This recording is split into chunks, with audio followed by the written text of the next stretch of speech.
Hello everyone. So in this video we will be doing about the characters of genetic material. Okay, uh, what must be there, okay, so that we can call that particular thing as a genetic material.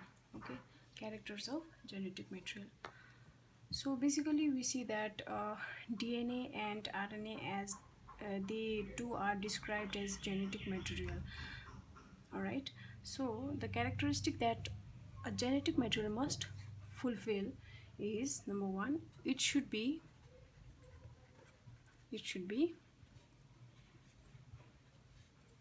able to replicate. Okay, it should be able to generate its replica, or it should be able to replicate means to make copies. Okay, so it comes under replication. Just before the cell division, okay, DNA or RNA, the genetic material must be able to replicate. Okay, that is the first characteristic that genetic material must fulfill. And number two is they should be chemically and structurally stable. Chemically and structurally stable. That means the genetic material should not be very reactive. Okay, they should be stable, and they should be less reactive or rarely reactive. Okay, very stable. They must be chemically as well as structurally very stable. They should not react much. Okay, so that is the second characteristics that genetic material must fulfill. Number three is it should provide scope for slow changes. Okay, it should provide scope for slow changes.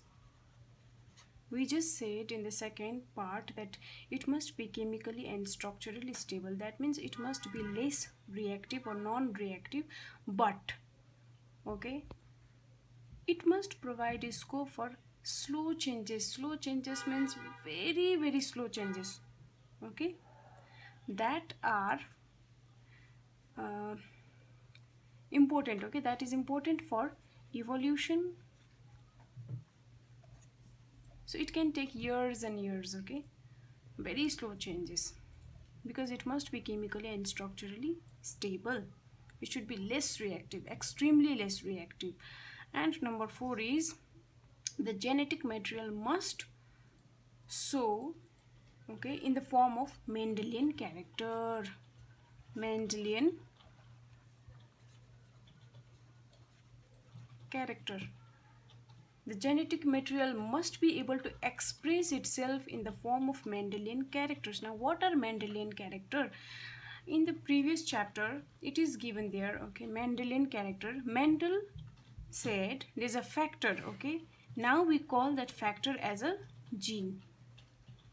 Okay, and one single gene contain a pair of allele.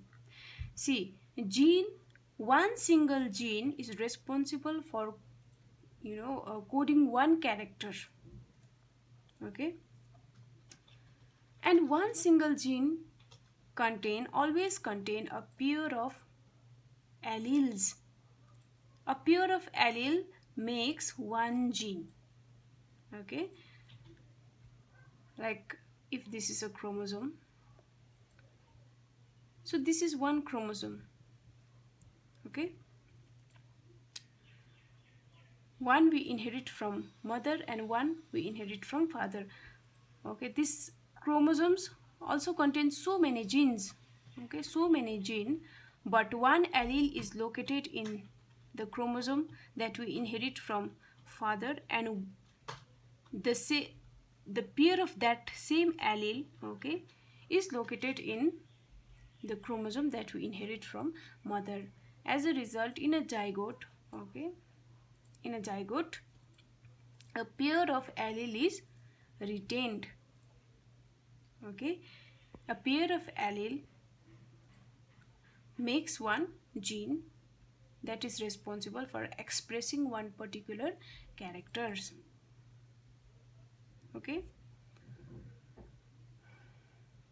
so that is Mendelian characters. And in a pair of allele, the two allele can be both be dominant, two allele both can be recessive, or two allele, out of these two allele, one can be dominant and one can be recessive. So that is the Mendelian character. So in a pair of allele, in a pair of similar allele, both allele will be dominant over each other. As a result, in zygote, the gene is expressed, dominant, okay? Dominant gene is expressed. And in a pair of dissimilar factors, see, if these two alleles have one dominant and one recessive allele, then dominant allele will dominate the other recessive allele. As a result, this dominant allele's character is expressed in the zygote or offspring. Okay, so these four are the characteristic that should be there in a genetic material. Number one, it should be able to generate its replica, okay, replication. Number two, it should be chemically and structurally stable, less reactive. Okay. Number three, it should provide scope for very slow changes which are responsible for evolution. And at last, genetic material must be able to express in the form of Mendelian character. That means in a gene, in a single gene, if there is pair of allele, okay, then in a pair of dissimilar allele, that means one is dominant, one is recessive, the dominant allele dominate over the recessive one, and as a result, the character which this dominant allele possesses, the same character is expressed in the offspring. Okay, so that is the characteristic of genetic material. Now when we compare RNA to DNA, what happens? See, we know that these two are both genetic material, okay, but when we compare these two, we conclude that DNA is better genetic material. This is because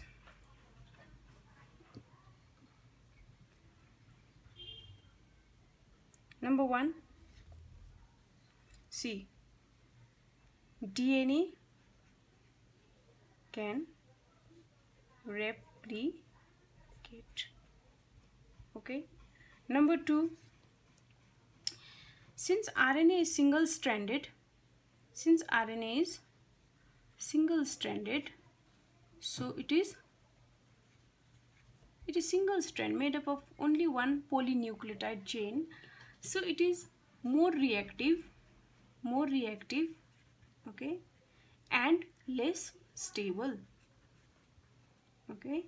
But DNA being double stranded, okay, because DNA is double stranded,